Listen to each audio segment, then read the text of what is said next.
Bonjour à toutes et à tous, c'est un plaisir de vous retrouver pour une nouvelle séquence foot régional, un nouvel épisode du débrief de foot normand. On en est désormais à l'épisode 7 d'ores et déjà. On est pas loin du tiers de la saison, c'est vous dire si ça avance. On va revenir dans quelques instants sur ce qui s'est passé ce week-end sur les différents terrains de championnat en National 2 comme en National 3, une semaine après le 6e tour de la Coupe de France.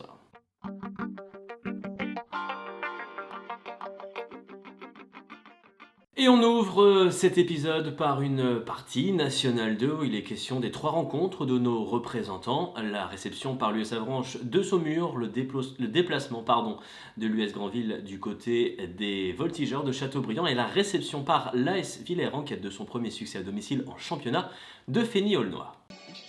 Qualifiés pour le 7e tour de la Coupe de France où ils iront affronter une équipe de Tahiti, l'AS Dragon, les Avranchinais étaient au rendez-vous du championnat ce vendredi soir avec l'objectif de mettre fin à une série de 3 matchs sans succès. Ça commence donc face à l'AS Saumur au stade René Fenouillère par un arrêt d'Alexandre Marfin, mais les Avranchinais sont plutôt bien avec leur maillot rose. Ce sont même eux qui vont réussir à ouvrir le compteur but. Et quel but inscrit dans cette première période par Aurélien Tertereau à la 19e minute. Une superbe frappe en première intention qui part directement en lucarne. Et vous allez voir, ce ne sera pas l'unique joli but de cette partie. Avranches qui prend les devants face à Saumur. Et juste avant la pause, les Avranchinais qui, de manière assez sévère, disons-le, se font rattraper par la patrouille. Penalty pour Saumur. L'égalisation n'est pas manquée par Wail Bout. Un partout à la pause. Tout est à refaire pour les hommes de Michel Audrin. Retour des vestiaires, ce même Bout nous prouve qu'il est extrêmement adroit face au but avec cette superbe frappe qui part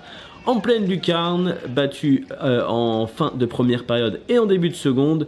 Le gardien avranchinais ne peut rien. Avranches se fait renverser aux deux extrémités de la mi-temps et va désormais réagir. Malheureusement pour les Manchois, il va y avoir cet arrêt réussi par le gardien de Saumur, Hugo Cointard. Derrière, c'est Zourab Sopromadze qui n'est pas loin de réaliser l'enchaînement parfait, mais à nouveau Cointard sur la trajectoire. Pour revenir dans cette partie, les Avranchinais s'en remettent à une main dans sa surface d'un défenseur de Saumur dans l'exercice du penalty.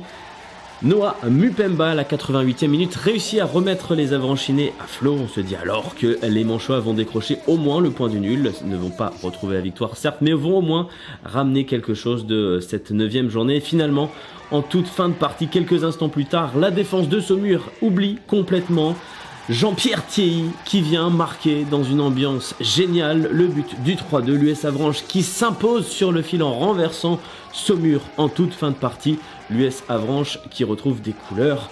Joli enchaînement donc après la qualification en Coupe de France. Avranches retrouve le succès en National 2.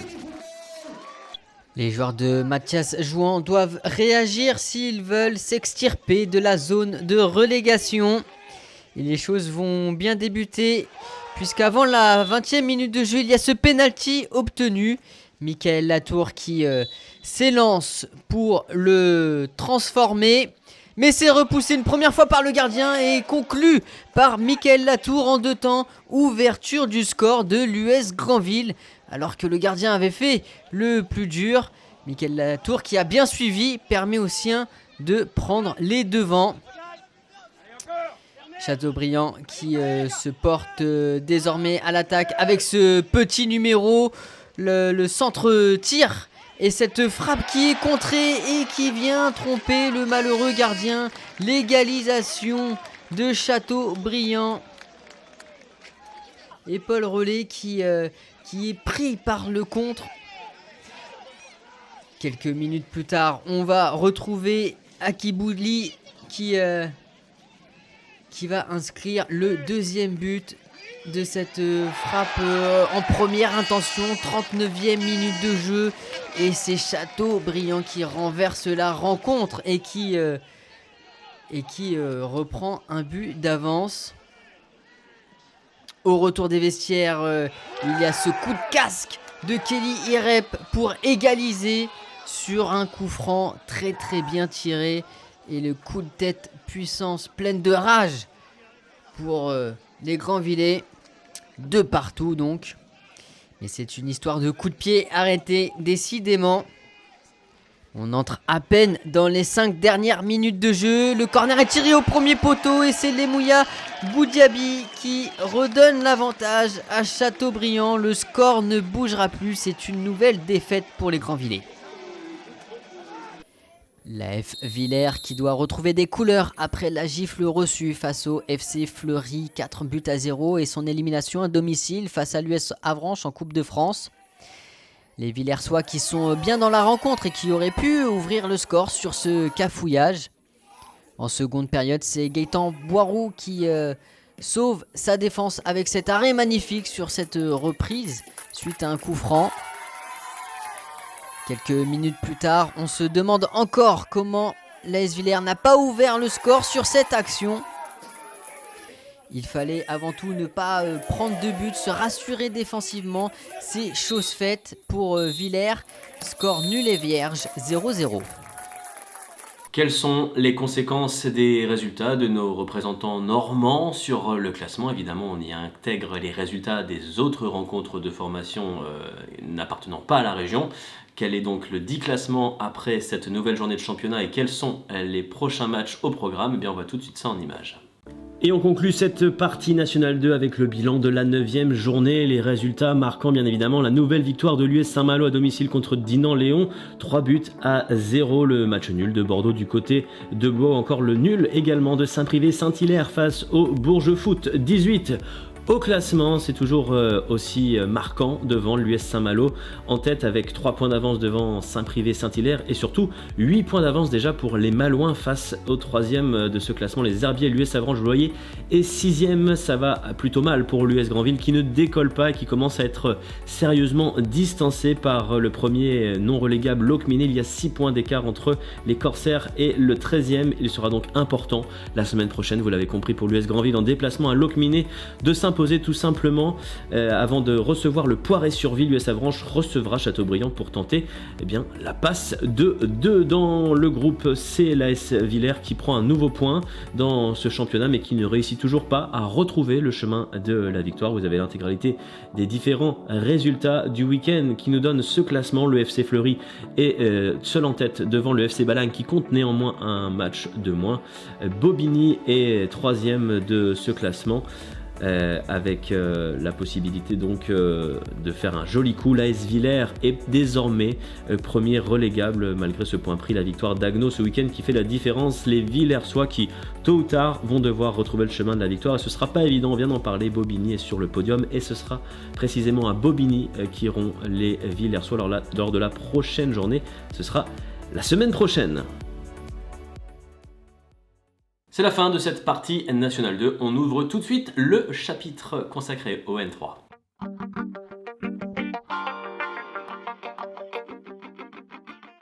En National 3, on ouvre par le groupe C. L'AF Virois ce week-end devait se déplacer chez la réserve du FC Lorient. Il était question de réception en revanche pour le FC Saint-Lô contre Cesson et pour le FC Flers à domicile contre l'US Fougères. L'AF Virois qui peut enchaîner une 4e victoire consécutive en championnat se déplace chez la réserve des Merlus du FC Lorient. Et ce sont d'ailleurs les joueurs des frères Théo qui vont allumer la première brèche dans cette rencontre prolifique en but. Et Matteo Mendy, qui d'autre que lui pour ouvrir le score, l'attaquant virois qui enchaîne les buts. Et là qui vient ouvrir le score après cette bonne récupération de l'Amrabet et ce service impeccable. On revoit tout ça au ralenti et l'enchaînement pied gauche, frappe pied droit et magistral. 1-0 donc après 11 minutes de jeu. Et voilà, 4 minutes plus tard, il y a cette erreur dans la relance défensive et Jérémy Hachi qui vient égaliser pour le FC Lorient. Une mauvaise relance et un contre rapide avec Jérémy Hachi qui est parfaitement placé pour tromper Louis Deschâteaux. À la demi-heure de jeu, un corner pour les Virois et cette tête de Nathan Hilland pour redonner l'avantage, 2-1. Le numéro 3 Virois qui redonne l'avantage aux siens, un corner parfaitement exécuté. Revoyons tout ça au ralenti. Le corner est envoyé avec puissance au second poteau. La Virois qui continue d'attaquer et qui va même obtenir un penalty. Quelques minutes plus tard, on est toujours en première période et malgré la contestation des Lorientais, c'est bien le penalty qui est désigné. Et Robin Legendre, la recrue, qui va ouvrir son compteur but avec ses nouvelles couleurs. Robin Legendre qui vient tromper Gaël Hallette. 3-1, 40 minutes de jeu. On pense alors légitimement que la Virois va enchaîner une nouvelle victoire. Alors que l'on revoit le penalty parfaitement exécuté. Le ballon qui passe sous Gaël Hallette. Mais à l'heure de jeu, les Lorientais qui ont sur corner la possibilité de réduire le score. Sohan Baldoni. Alors c'est pas le numéro 9, c'est le numéro 7 qui réduit le score. On va revoir au ralenti. Il est tout seul, libre de tout marquage. Et 2 minutes plus tard, la talonnade est parfaite. La contre-attaque tout autant. Ce ballon qui revient dans les pieds de Jérémy Hachi qui vient égaliser. Il aura fallu 2 minutes pour les Lorientais pour voir leur retard comblé. 3 partout. Et là, c'est une double désillusion en 2 minutes pour la défense viroise. Louis Deschâteaux qui ne peut rien faire. Vire qui va continuer d'attaquer dans les dernières minutes avec ce ballon qui est repris in extremis par la défense. Peut-être un dernier danger dans la défense viroise. Mais non, on en restera là. Score de parité au final entre les deux équipes. Le FC Saint-Lô-Manche reçoit Cesson et avant la rencontre, un seul point sépare les deux équipes au classement. Et dès la 3e minute de jeu, c'est un gros coup de pouce donné au Saint-Lois avec cette erreur incroyable du défenseur, le malheureux, qui ne prend pas bien l'information et qui en faisant sa passe en retrait, l'envoie directement dans son propre but. Saint-Lô qui aurait pu accentuer son avantage sans le bon arrêt du gardien. Et quelques minutes après la demi-heure de jeu, c'est Gabin Tomelier qui égalise au forceps avec ce petit ballon croisé qui vient tromper Xavier Gallien. Au retour des vestiaires, Baptiste Fleury qui à la frappe aurait pu reprendre l'avantage. Malheureusement ça fuit le cadre. Et Xavier Gallien qui repousse la tentative avant de capter le ballon dans un deuxième temps. Pas de vainqueur entre les deux équipes. Match nul, 1 partout donc. Le FC Flers reçoit Fougères pour rebondir après son élimination face à Cerquigny en Coupe de France. Les hommes de Tony Rouillon doivent relever la tête. Et ce sont eux qui vont apporter la première grosse occasion dans cette rencontre avec ce ballon qui traîne aux abords de la surface de réparation. Et à l'entrée de la surface, cette frappe lourde qui est détournée par le gardien sur la barre transversale. Sur le corner qui suit, le ballon qui est récupéré. Fougères qui se dégage loin devant. Et il y a cette terrible incompréhension entre Valentin Prevot et sa défense. Et voilà Kevin Blake qui a tout le loisir d'ouvrir le score dans le but totalement déserté. On revoit cette incompréhension sur le dégagement. Image terrible pour la défense flérienne. Mais juste avant la pause, Ndala qui a l'occasion de remettre les deux équipes à égalité sur penalty. Le contre-pied est parfait.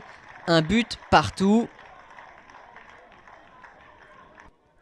Au retour des vestiaires, les hommes de Tony Rouillon qui continuent d'attaquer avec le petit piqué magnifique pour Yanis Ouamou. La reprise, les tout autant. 2-1 pour le FC Flers.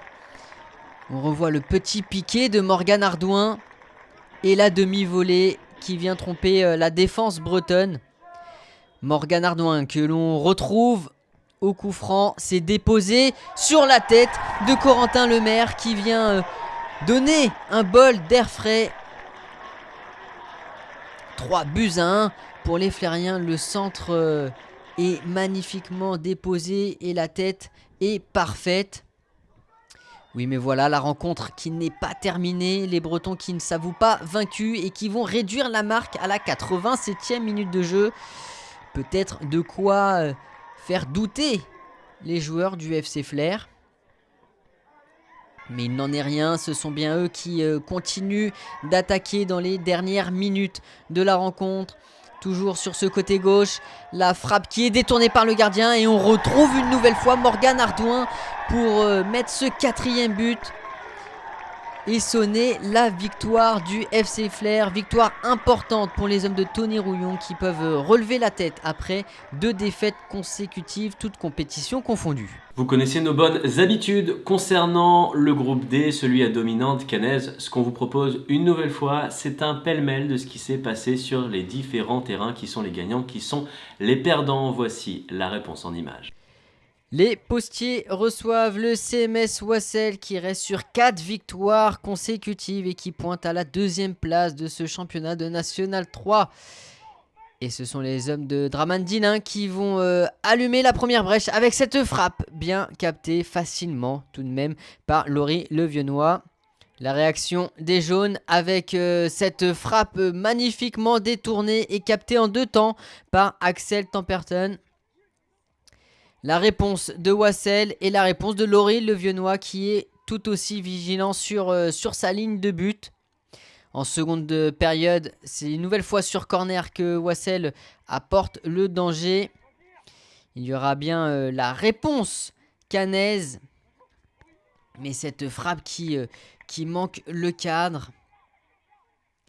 Et à la 82e minute de jeu, il y a ce centre et cette tête magnifique de Nicolas Camillo qui vient ouvrir le score au meilleur des moments dans les 10 dernières minutes. Ce sont les Caennais qui passent devant. On revoit cette tête magnifiquement déposée. Le gardien qui n'y peut strictement rien.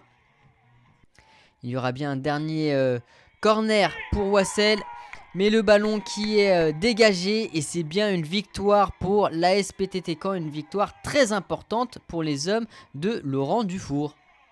L'US Alençonnaise qui doit engendrer des points reçoit le Stade Malherbe de Caen qui doit rebondir après sa défaite face au SUDIV Cabourg. Mais à la 11e minute de jeu, c'est l'ouverture du score d'Hakim El Hamdaoui, le buteur maison qui fait son retour et qui ouvre le score donc sur un penalty parfaitement tiré. Dès lors, les Malherbistes vont pousser pour égaliser à l'image de Ilias Miraoui qui est seul face au gardien mais qui voit sa frappe complètement dévissée. On va continuer d'attaquer avec cette nouvelle frappe dans le petit filet. En seconde période, Malherbe qui continue de pousser toujours côté droit avec cette frappe directement dans les gants de Romain en quinquant. Et Malherbe qui continue de pousser, de développer son jeu. Ce ballon qui arrive jusqu'à Oumaro Kandé. L'enchaînement est parfait. La frappe puissante qui passe au-dessus de Romain Quinquan. Les tout autant. Égalisation. On revoit l'enchaînement entre 2 défenseurs. Le petit pont s'il vous plaît. Et cette frappe magnifiquement placée qui ne laisse aucune chance à la défense d'Alençon. Malherbe qui insiste côté droit toujours avec cette frappe qui frôle le cadre. Nouvelle balle en profondeur. Il est seul devant le but mais sa frappe est complètement dévissée. Il y a un coup franc qui est parfaitement joué par Alençon avec ce ballon pour Hakim El Hamdaoui. La remise en retrait pour Amaury Tessier à la 90e minute de jeu. Et Alençon qui reprend les devants. Une victoire douloureuse comme nous le confie le capitaine Hakim El Hamdaoui. Ouais, carrément, vraiment dans la douleur. En première mi-temps ou en deuxième mi-temps, c'était pareil. Ils ont eu la possession de balle. Franchement, ils nous ont fait un gros match, ils nous ont fait tourner. Ils ont eu toute la possession de balle pratiquement sur les 90 minutes. Voilà, on a su marquer en premier, voilà, sur un penalty où je le transforme. Donc voilà. Après, on tient bien jusqu'à la mi-temps, c'était très compliqué parce que quand ils nous ont vraiment poussé. Franchement, vraiment, c'était très compliqué. On a bien défendu, on va à la mi-temps avec 1-0. Et voilà, en deuxième mi-temps, on revient toujours avec 1-0 et on pousse. Mais ils ont eu la possession de balle, ils ont concrétisé leur occasion. Et là, leur forme du moment. Ils ont réussi à marquer, donc ils ont égalisé et nous on a poussé jusqu'au bout sur un coup franc où ils n'étaient pas prêts, je pense. Voilà, Fidel me la met bien et moi je continue pour la mettre à mourir en retrait et puis lui, il a plus qu'à la finir.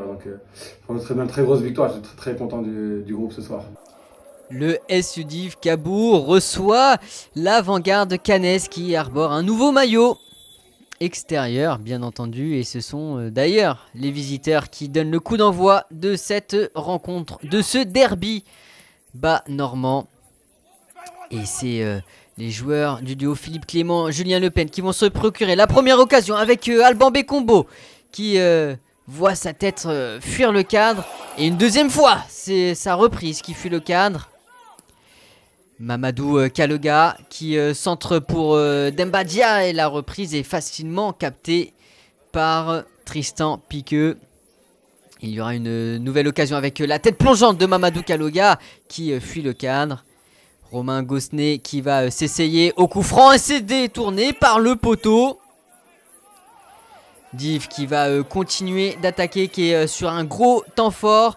Et la frappe qui est là, détournée par la barre transversale. Décidément, ça ne veut pas pour les Divés.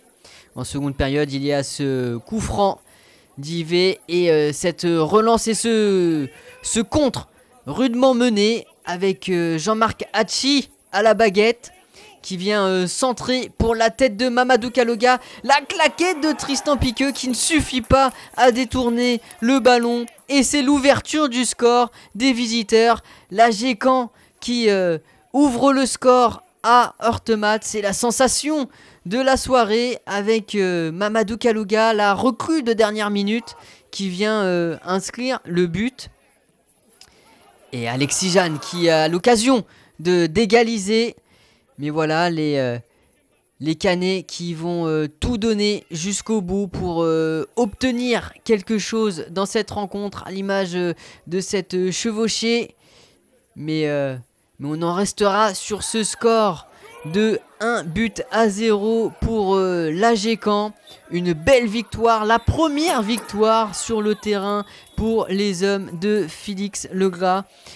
On vous laisse avec les belles images du vestiaire et les réactions d'après-match.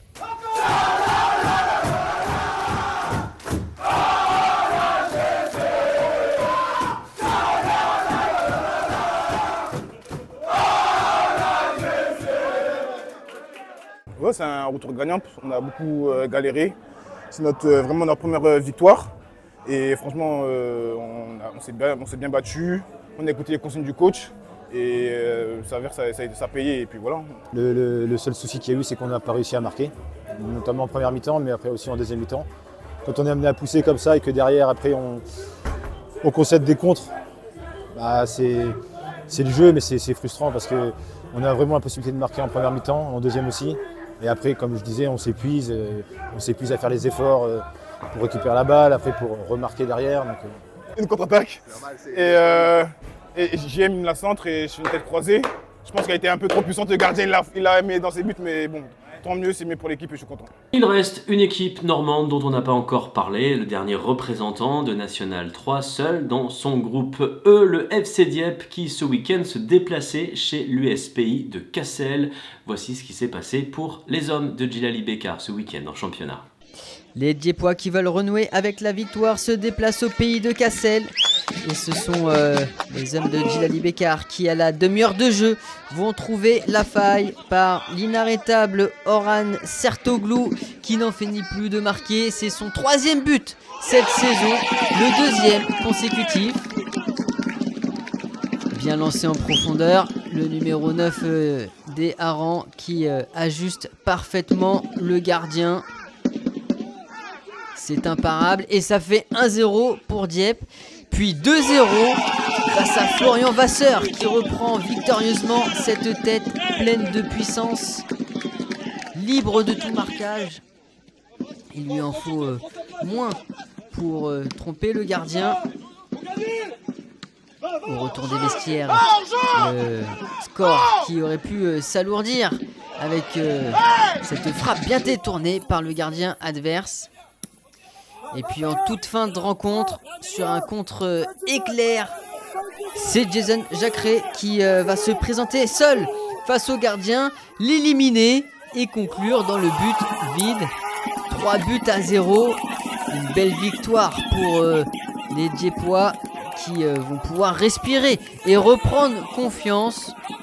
Il va falloir désormais enchaîner pour les hommes de Djilali Bekar, et ce dès la semaine prochaine avec la réception du Calais Racing Club. Merci Thomas pour toutes ces précisions. Et on passe tout de suite au bilan de cette journée, la projection aussi sur les conséquences au classement et la projection tout court sur la prochaine journée de championnat. Le bilan de la 7e journée de National 3 dans le groupe C, les matchs nuls de Vire et du FC Saint-Lô, la superbe victoire du FC Flers face à l'US Fougères et les 2 succès des équipes en tête de Milizac et la réserve de Guingamp. Vire se retrouve à 4 points du leader, la réserve est guingampaise. Pour trouver trace de Saint-Lô et de Flers, il faut aller tout en haut de la deuxième partie du tableau, 8e et 9e place pour les 2 clubs normands, quatuor d'équipes bretonnes dans la zone rouge. La semaine prochaine, l'AF Virois va retrouver le stade Pierre-Comte, la réception d'Ergué-Gabéric. Saint-Lô ira chez la réserve de Guingamp, Flers chez la réserve de Rennes. On passe au groupe D, les victoires surprises de l'AG Caen et de l'ASPTT Caen face au leader, le SU d'Yves Cabourg et le CMS Wassel. La victoire d'Alençon 2-1 face à la réserve de Malherbe et le nul du Grand Quevilly. Avec sa victoire, le FC Borgo prend les commandes, le CMS Wassel et le SU d'Yves Cabourg sont toujours sur le podium. C'est très serré, 4 points d'écart entre le premier et le 7e. La réserve de Malherbe et la SPTT Caen sont juste au-dessus de la zone rouge. L'AG Caen, l'US Alençon et le GQFC sont toujours en position de relégable. Chatou et Lanterne Rouge. La semaine prochaine, l'AG Caen recevra la réserve du Stade Malherbe d'Yves Cabourg ira à Saint-Ouen, déplacement du GQFC en Corse à Borgo, Wassel recevra Bretigny, la SPTT Caen ira chez la Lanterne Rouge Château, l'US Alençon sera chez la réserve de l'ACA Ajaccio. La belle éclaircie dans le ciel diepois, la victoire 3-0 marquante sur le terrain du pays de Cassel, les hommes de Djilali Bekar qui frappent un énorme coup et qui se replace dans un classement on ne peut plus serré. Les Diepois sont 7e à 3 points seulement du premier Drancy, mais les Diepois n'ont pas non plus énormément de marge sur la zone de relégation. On voit l'AS Prix-les-Mézières qui est premier relégable avec 8 unités seulement. C'est extrêmement serré dans ce groupe E et la bascule pourrait être effectuée dès la prochaine journée avec la réception du premier non relégable, le Calais Racing Club au stade Jean Dasnias. Pour les Diepois, vous avez l'intégralité des rencontres de la 8e journée qui s'affichent sous vos yeux. Jette un petit coup d'œil aussi sur le classement des buteurs normands en National 3 comme en National 2. Petit point sur le classement des buteurs en National 2. Nouvelle réalisation ce week-end de Mickaël Latour. Malheureusement, ça n'a pas suffi pour le Grandvillais et ça n'a pas suffi à l'US Grandville pour ramener les 3 points. Mais Mickaël Latour est désormais le 2e meilleur buteur normand du championnat de National 2. Vous avez la liste des différents buteurs. Thierry et Mupemba, les Avranchinais, qui passent donc à 2 réalisations en 9 journées. On passe au National 3 avec une nouvelle réalisation pour Oran Sertoglou, la 3e du championnat. On a remis un petit peu à jour ce classement des buteurs avec Maguette Samb, crédité désormais de 4 buts. Matteo Mendy qui est désormais tout seul en tête. Voici donc les meilleurs buteurs normands du National 3. En tout cas, les joueurs qui ont inscrit au moins 3 buts depuis le début de la saison. Et c'est la fin de ce premier épisode du mois de novembre. Merci à toutes et à tous de l'avoir suivi. Merci à Thomas Bez pour son éternel apport. Merci évidemment à tous nos contributeurs pour l'élaboration de ce nouveau numéro. On se retrouve pour 2 prochaines aventures, pas plus tard que la semaine prochaine cette fois-ci. Merci à toutes et à tous pour votre fidélité. Je vous dis à très bientôt. Salut!